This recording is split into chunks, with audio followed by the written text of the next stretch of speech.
Muhammedin sallallahu alaihi wasallam wa ala sahbihi wa ala man ittaba hadiyahu ila yawmiddin. Falënderimi takon Allahut azza wa jalla, Zotit vërtet vetëm pa shok, paqja tek atij Allahu qofshin profetit Muhammed alayhi salatu wasalam, familjen e tij nderuar, shokët e tij besnik dhe mbi gjithë ata të cilët ndoshin rrugën e tij deri në ditën e fundit. Përsëri ju them, aprohuni vëllezër se ka dhënë bosh mosërimin kan, Allah e nderoj.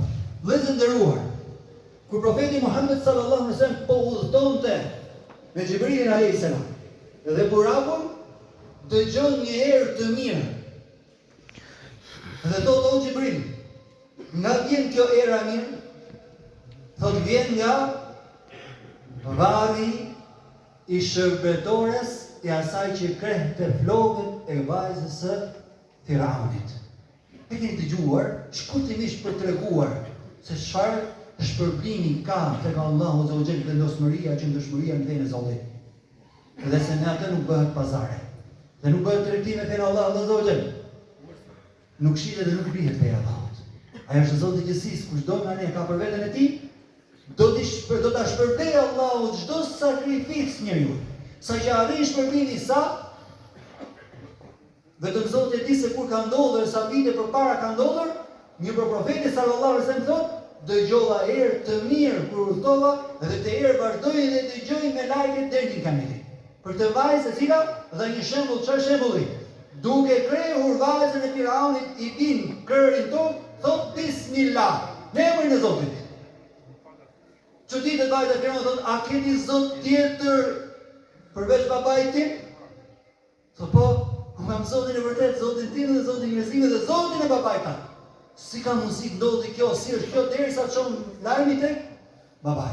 E kur dëgjon Firauni këtë bisedë, pa diskutim ai pretendonte se është Zot. Në tokë nuk ka Zot tjetër veç Allahut. Në qiell nuk ka Zot tjetër veç Allahut. Në tokën e qiellit çdo gjë nuk ka Zot tjetër veç Allahut. E çfarë urdhëron të vritet? Por çfarë jo të vritet sikur se mund të ishte një vritje e thjeshtë, por marri fëmijët në një kazan që blonte me vaj, ja hedhi fëmijët njërin pas tjetrit deri tek fëmia që e kishte në gjin. E aty i dani Lot. I del Lot, kujtoi se po kthehesh. Dhe thot, do kthej nga besimi. Ja, por kam një kërkesë të fundit. Thot, urdhëro çfarë kërkesë ke?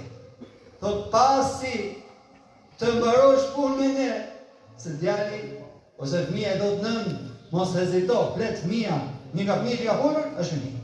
Mos hezito, se ti je në hak, ti je në vërtet, ti beson Zotin e vërtet. Thot, pasi të mbarosh, të bëj kërkesë që gjitha eshtrat tona do t'i varrosësh në një vend që ditën e gjykimit të ringjallemi bashkë me na. Thotë e ke, nga ky vend kur varrosur ditë ajo erë mirë që dëgjoi profeti Muhammed sallallahu alaihi wasallam. O vëllezër, a mendon ndonjëri nga ne se është për gjithmonë këtë dynjë? A mendon ndonjëri nga ne se nuk do ta takojë Zotin? Nëse mendojmë kështu, nuk besojmë Zot. Pa diskutim, çdo musliman paqen e Zotit beson se ka një takim vetëm për vetëm me Allahun e Zotit. E ky takim është momenti më i rëndësishëm për gjithë ne. E kush është amaneti që ka lënë Allahu profeti Muhammed sallallahu alaihi wasallam? Kush është amaneti që ka lënë profeti ummetit e tij?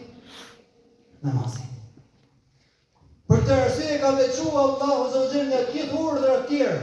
Çdo urdhër tjetër ka ardhur nga Xhibrilit në tokë dhe ka ardhur profeti sallallahu alaihi wasallam. Përveç namazit, ndodhi kjo mrekulli e madhe.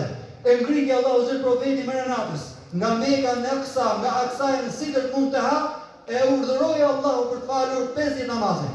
Derisa e çonin 5 namaze nga mëshira e tij dhe i tha profetit Muhammed, o Muhammed sallallahu alaihi wasallam, thuaj ummetit ta, ato 5 namaze në ditë do të shpërbehen sa për 50 namaze dhe dijeni se çdo e mirë shpërbehet 10 fish.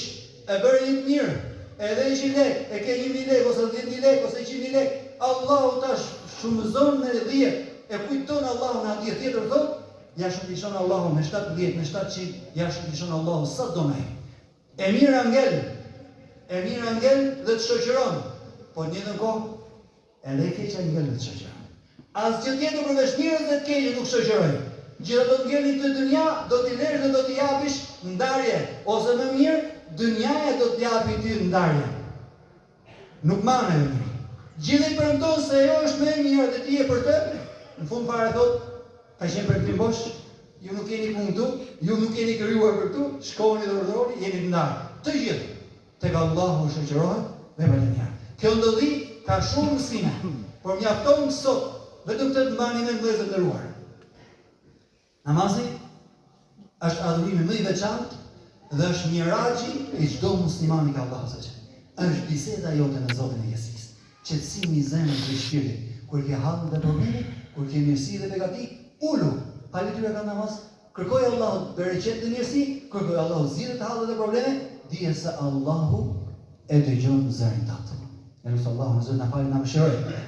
Elus Allahu në rrugën e drejtë na udhëzoj. O Zot na fal neve. O Zot na mëshiroj neve. O Zot çut na bashkove këtu na bashkon xhenetin e larta. O krijuesi i gjithësisë, ti lutemi që të mos dalë asnjë nga kjo shtëpi përveç se e ke falur, përveç se e ke mëshiruar, përveç se e ke gëzuar, përveç se e ke lumturuar, përveç se e ke zbritur në zemrën e tij mirësi, begati, qetësi, përveç se ke zbritur mbi familjet tona harmoni dhe qetësi dhe dashuri. Ti je Zoti i vërtet. Ty lutemi o Zoti im, ty të dështrohemi, ty të përgjërohemi, o mëshirues, o falës, na fal dhe na mëshiro.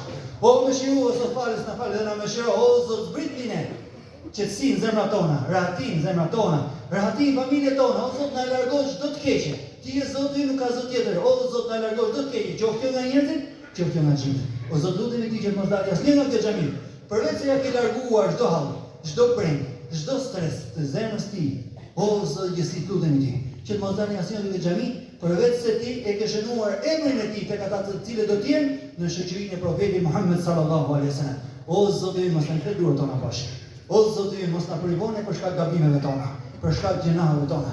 Ne e pranojmë o Zoti i gjithësisë se jemi gabimtar, se jemi gjinaqtar, por ne besojmë o Krijuesi ynë se mëshira dhe falja jote është më e madhe se sa gjinahet tona. O Zot, na fal dhe na mëshiro. O Zot, na fal dhe na mëshiro. O Zot, na fal dhe na mëshiro.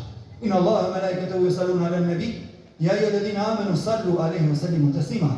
Allahumma salli 'ala Muhammadin wa 'ala ali Muhammad كما صليت على إبراهيم وعلى آل إبراهيم في العالمين إنك حميد مجيد وبارك اللهم على محمد وعلى آل محمد كما باركت على إبراهيم وعلى آل إبراهيم في العالمين إنك حميد مجيد إن الله يأمر بالعدل والإحسان وإيتاء ذي القربى وينهى عن الفحشاء والمنكر والبغي يعظكم لعلكم تذكرون.